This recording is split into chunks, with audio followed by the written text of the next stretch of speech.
Hello everyone, నేను మీ skin doctor Rakesh. ఈరోజు మనం ఈ వీడియోలో గ్రీజీ హెయిర్ లేదా ఆయిలీ స్కాల్ప్ గురించి కొన్ని టిప్స్ తెలుసుకుందాం.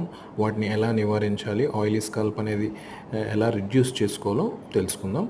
సో ముందుగా మనం షాంపూ అనేది రోజు లేదా రోజు మార్చి రోజు యూస్ చేస్తే ఎక్సెస్ ఉన్న సీబమ్ కానీ ఆయిలీనెస్ కానీ తగ్గిద్ది. అలాగే ఆ షాంపూలో సల్ఫేట్ ఉండేట్టు చూసుకోవాలి. మరియు మనం రెగ్యులర్గా మన హెయిర్ కూమ్స్ అనేవి దువ్వెనలు అనేవి రెగ్యులర్గా క్లీన్ చేసుకుంటూ ఉంటే దానిలో ఉండిపోయిన ఆయిలీనెస్ అనేది తగ్గిద్ది.